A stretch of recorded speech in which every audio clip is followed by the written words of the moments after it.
الحمد لله نحمده ونستعينه ونستغفره ونتوب إليه ونعوذ بالله من شرور أنفسنا وسيئات أعمالنا من يهده الله فلا مضل له ومن يضلله فلا هادي له وأشهد أن لا إله إلا الله وحده لا شريك له وأشهد أن محمدا عبده ورسوله وخليله وصفيه من خلقه صلى الله وسلم وبارك عليه وعلى آله وصحبه أجمعين أما بعد يقول الله تبارك وتعالى في كتابه الكريم بعد بسم الله الرحمن الرحيم يا أيها الذين آمنوا اتقوا الله وقولوا قولا سديدا يصلح لكم أعمالكم ويغفر لكم ذنوبكم ومن يطع الله ورسوله فقد فاز فوزا عظيما ثم أما بعد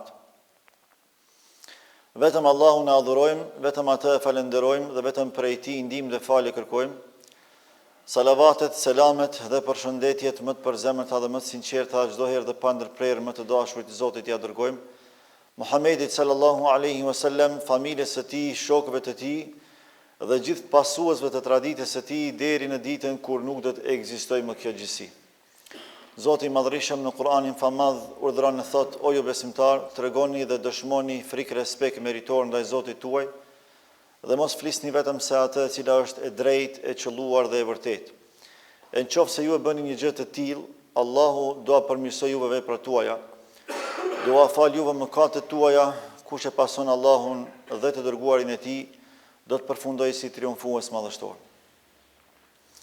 Besimtar nderuar, siç e dini, jemi duke e trajtuar hadithin që e transmeton Abdullah ibn Abbasi radhiyallahu anhuma, i cili si një fëmijë 10 vjeçar që ishte gjatë udhëtimit të tij me Muhammed Mustafa sallallahu alaihi wasallam, i pranoi disa këshilla të cilat realisht ishin mësime jetike.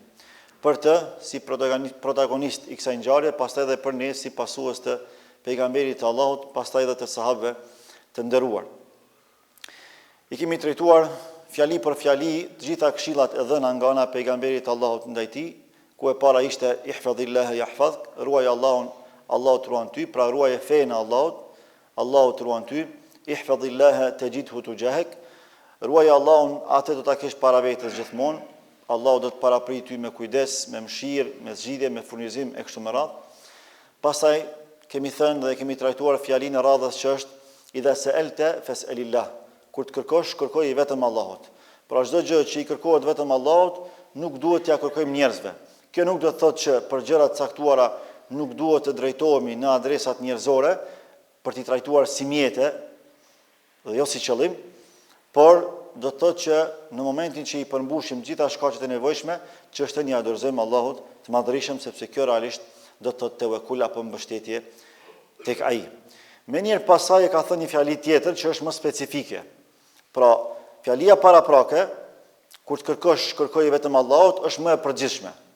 Kërkesë e përgjithshme. Ndërkaq kjo e dyta me radhë është më specifike, është më e veçantë. Madje tregojmë për thelbin e gjithë fesë islame. Thot: idha sta'anta wa idha sta'anta fasta'in billah. E kur të kërkosh ndihmë, kërkoj vetëm Allahut. Sepse realisht ai i cili na mundson ndihmë dhe na jep përkrahje, na jep zgjidhje, na nxjerr prej situatave të vështira jetësore, është vetëm Allahu i Madhërisëm. Ai është burimi absolut i të gjitha zgjidhjeve, i të gjitha mirësive dhe i të gjitha begative. Prandaj thot, kur të kërkosh ndihmë, kërkoje vetëm Allahut. Kuptimin që ajo ndihma absolute nuk i kërkohet askujt përpos Allahut. Për me të nxjerr prej situatave të vështira që nuk mund me të nxjerr askush përpos Allahut. Për me pas adres të parë të mbështetjes dhe të kërkimit të ndihmës vetëm Allahun e Madhërisëm. Dhe për këtë arsye Allahu në parathënien kuranore që quhet Surja Al-Fatiha, thot: Iyyaka na'budu wa iyyaka nasta'in. Vetëm ty të adhurojmë dhe vetëm prej teje ndihmë kërkojmë. Ky ajet është thelbi i gjithë Kuranit. Pra komplet Kurani, komplet kuptimi i Kuranit, i fjalës së Allahut, e zbritur për ne, është e përmbledhur në këtë ajet. Iyyaka na'budu, pjesa e parë që ka të bëjë me adhurimin, vetëm ty të adhurojmë, sepse çdo gjë që ne jemi thirrur përmes saj është pikërisht për të realizuar qëllimin e adhurimit ndaj Allahut. Pra edhe me halallet që Zoti i ka leju, edhe me haramet që Zoti i ka ndalu, gjitha këto i ka bë që na me adhuru Allahun sa ma mire, sa ma shumë. Edhe e dyta, wa iyyaka nasta'in, dhe vetëm prej teje ndihmë kërkojmë. Pra, përballë vështirësive të jetës, problemeve të jetës, të lasheve kështu me radhë, ne do të kemi nevojë për ndihmë. E kush është burimi i ndihmës? Është Allahu. Nuk janë njerëzit.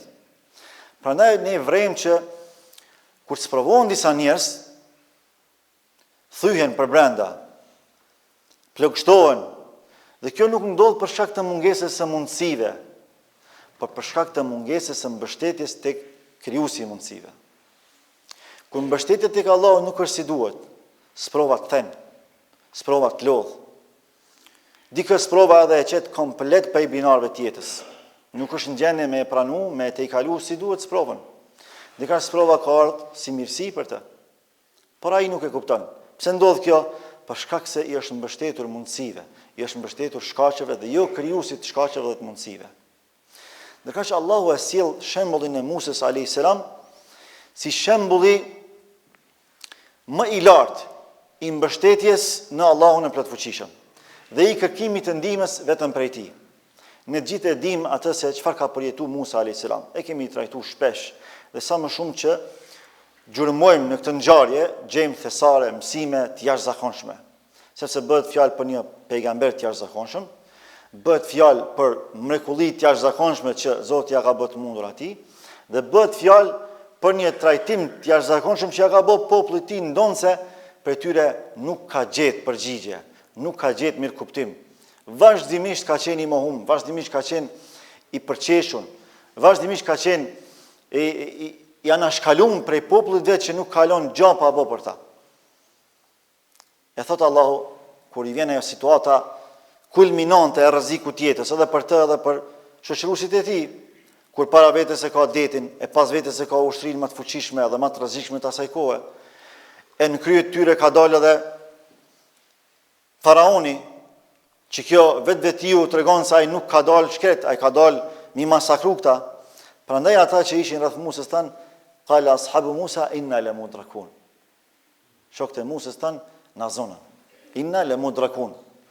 Tash na zojnë, na prejnë, na sakatojnë, na masakrojnë, e na s'kemi ku me shku. Edhe realisht s'kan pas ku me shku. Ku ke me shku? Hajt, hini detit. As anija, as kur gjo. Ktheu mrapa, ku mu kthy? Po vjen, kasapin e ki mrapa. Çka me bë? Tash këshyne bindjen e Musës a.s. në Allah. Prandaj është shembulli më i lartë i tevekulit që mund me ndodhë ndonjëherë. Sepse realisht me parametra njerëzor s'ka shpëtim. Ama kush është mbi parametrat njerëzor? Kush është krijuesi këtyre parametrave njerëzore? Është Allahu i Madhërisëm. Cila ishte përgjigjja? Kella. Kurse si, bindje e plot. Kurse si, s'ka mundësi neve me na ndodhë diçka keqe. Pse? Inna ma'i rabbi sayahdin. Me mua është Allahu, ai më bën zgjidhje mua. Unë nuk e di ç'është bën zgjidhje, ama unë jam i bindur që ai më bën zgjidhje. E çysh mos më besu e mos më mendu që Allahu e sjell zgjidhjet ku ne e dim që ai është i plotfuqishëm absolut. Kam përshtypjen se kemi filluar më bë si Beni Israilt, që besojmë vetëm në rezultate të prekshme, që shohim, që prekim, që ndjejmë, që dëgjojmë. Pra kemi filluar me hub besimin nga gajb. Kemi fillu praktikisht, po them, se gojarisht, inshallah jo, po praktikisht kemi fillu me hup edhe besimin që Allah bën mrekulli, që Allah jep zgjidhje. Normalisht që hanën se qanë me Allah, njëre ka qa për Muhammedin sallallahu alaihi wasallam. As detin se donë në 12 pjesë, s'ndodhen më ato janë mrekulli pejgamberike, që Allah ja ka bët mundur pejgamberve. Se na nuk e kemi vlerën e pejgamberve, por mi përjetu mrekullit e pejgamberve, se kjo shkon me vlerë. Por ne jemi pasus pejgamberve. Dhe nëse ne ja dëshmojmë Allahut sinqerisht mbështetjen dhe kërkesën e sinqertë, që Zoti më na dhon ndihmë atë ku ne jemi më së nevojshëm, Allahu ka më na dhon. Sa raste në mënyrë të mrekullueshme kanë shpëtuar me ndihmën e Allahut më Madhërisëm. Në mënyrë të mrekullueshme. Allahu e bën të mundur një gjë të tillë. Ai është i plotfuqishëm absolut, por e bën për ata që kanë bindje. Dhe Allahu dëshiron për nesh bindje. Prandaj Allahu, edhe pse ka fuqinë me bë mrekullin me njëherë, për deshti me testu Musën a.s. Pse Allahu nuk ja qau detin Musë a.s. pa u zhvillu që ky diskutim mes tij dhe mes shokëve të tij. As ka mujt Zoti me bëa, pa dyshim se po Pa Allahu ka dashur që ky më ndërmarr shkaqet dhe më dëshmu Allahut që ky është i bindur tek zgjidhja e Zotit, tek ndihma e Allahut. Edhe jo më kot Allahu ka sjell këtë shembull në Kur'an, me na bën neve me dije që unë jam ai që e kam shpëtuar Musën alayhis salam, që detin e ka pas përpara, e krye kriminalin e ka pas mrapa, e s'ka pas asnjë armë me vete, e ty s'po të ndihmoj? Që jenë mirëqenie, që jenë mirësi, në begati, absolutisht s'mund me ndodhi një gjë të tillë. Thjesht përmbushi shkaqet. Musa alayhis salam veç e ka shpërfaq bindjen e vet, ja ka dëshmuar Allahut bindjen, edhe veç e ka prek me shkop detin. Tjerat i ka Allahu përsipër. Ne e bëjmë përgjegjësinë tonë në raport me Allahun, Allahu e përfundon edhe e përmbush përgjegjësinë e tij në raport me ne, sepse Allahu ka premtuar për një gjë të tillë. Prandaj besimtarë nderuar, sa herë që kemi nevojë për ndihmë, në radhë parë duhet më kthy Allahut. Në radhë parë duhet më njëherë tek adresa e Allahut. Mja dëshmu Allahut o Zot, kjo sprovë që më ka ndodhur mua, unë e di që më ka ndodhur pe urtësisë tënde, e pe ti s'mund më ardh keq kurrë. Dhe unë e di që je i vetmi që ti mundesh me ndihmu me te kalu këtë sprovë. Askush tjetër pos te s'mundet me ndihmu për një gjë të tillë. Dëshmoja Allahut në radhë parë, çatë në goditjen e parë, kur Zoti të godet, ta merr diçka që është shumë e vlefshme për ty. Ta merr karrierën, ta merr pasurinë, ta merr bukurinë, ta merr loshkën e shpirtit e vladin, ta merr gruan, ta merr babën, ta merr nanën. Gjitha gjonat më të mira që ekzistojnë ti merr Allahut. Në çat goditjen e parë dëshmoja Allahut që ti ndihmën e kërkon vetëm prej tij. Pastaj kemë pas Allahu çka ka më bë për ty. Kemë pas se si Allahu ka më ndryshuar rrethonat për ty. Se ja ke dëshmuar Allahut, Allahu këtë don. Çuçi ja dëshmoi Musa alayhis salam, çuçi ka dëshmuar Muhamedi alayhis salam. Edhe ne duhet t'ja dëshmojmë. Brenda mundësive dhe aftësive që ne i kemi, se Allah nuk kërkon për nesh për te mundësive dhe aftësive që i kemi. Absolutisht jo. La yukellifu Allahu nafsan illa wusaha.